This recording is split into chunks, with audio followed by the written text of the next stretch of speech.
Traders, hello, and I wanted to make this video leading into the close of um, the market this morning. It would have been this morning for me. It would have been around 3:30, 4 a.m. But it after about 3 a.m. I really started to crash. So um, yeah, that was just the reality of the situation. So I just want to touch on ITUS, which is, has gained a little bit of interest. They put out a press release early before market open yesterday, so I'll bring that up here. So I was monitoring that a little bit.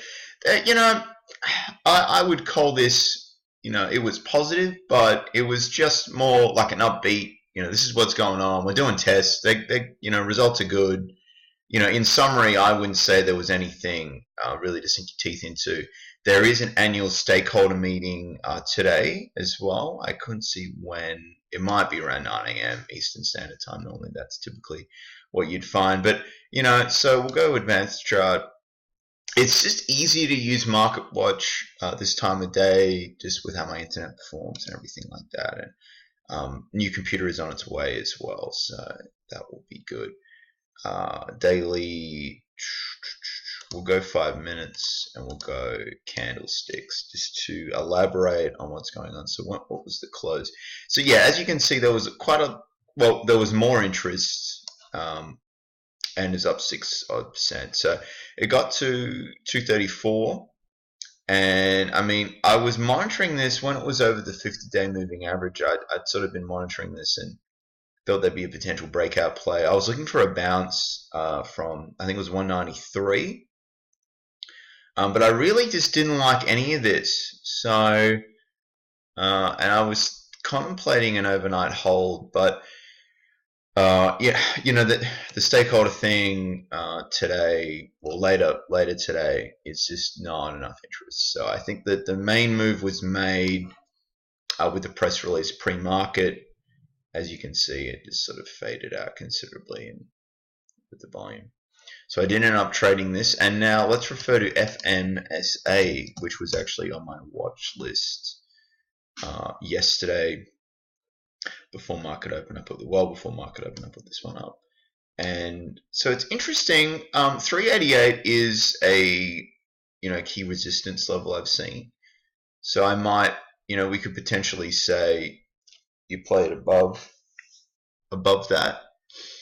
If you can float around that and really establish some well-defined support, and then you could chase 420 or so, because I think that was the next resistance level with significant resistance with price action. So I'll still monitor this one, and the game plan doesn't really change.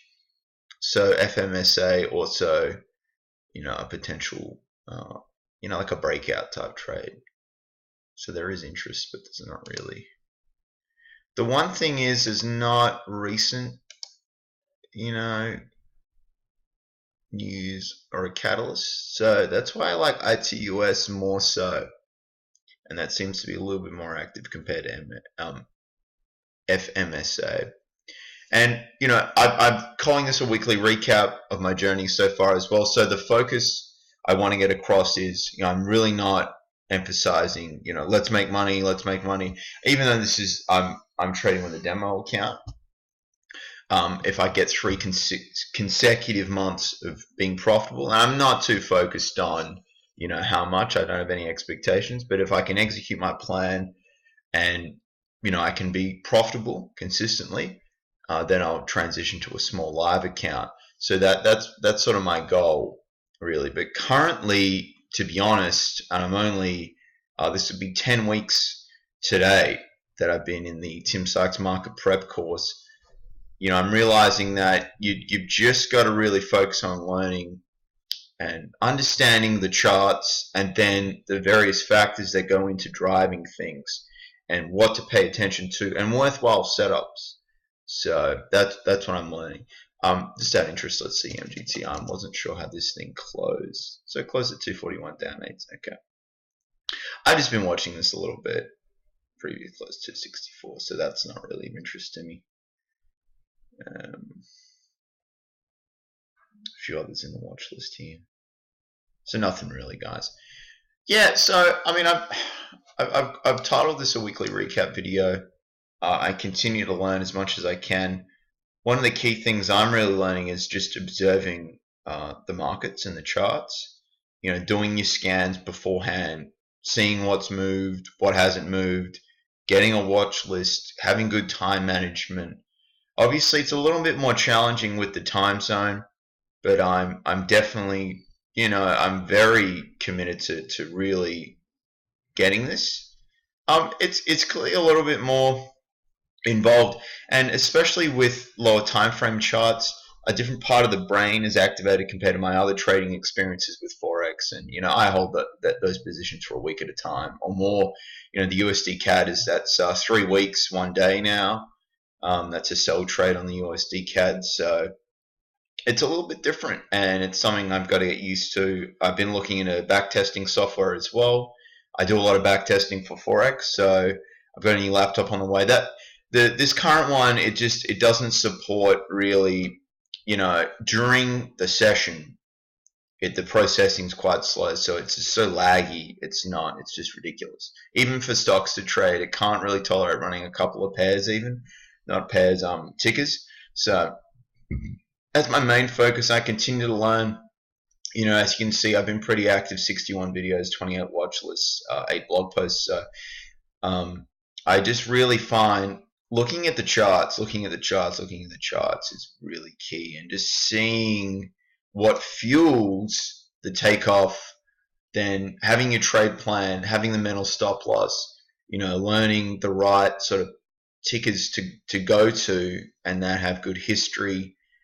And it's just a lot to learn, guys. But if you put your mind to something, you really can do it. And to all the Australian traders out there, it is challenging. I mean, I went to bed at 4:15 this morning, up at 9 o'clock. Straight back to it. I'm working again tonight, 5 till 1. So it is quite challenging. But you just tweak it. So you just have a few spare minutes. Obviously I'd be on the phone with the trade if need be, but nothing really warranted me doing that. Like, for me to want to stop, open the phone, or unlock the phone, log in to Interactive Brokers with my demo account and take the trade, I'm gonna have to be wooed. That's what the stock has to do. So that's what I'm really focused on learning, and not getting too frantic about missing things and this and that, and that sort of having that bias in your brain that you've just got to stick to the plan. Okay. Anyway, guys, thank you for watching. I'll upload this straight away, and happy trading. And coming up to the weekend, I hope everyone has a fantastic weekend. You study hard and have a little bit of fun too. Bye for now.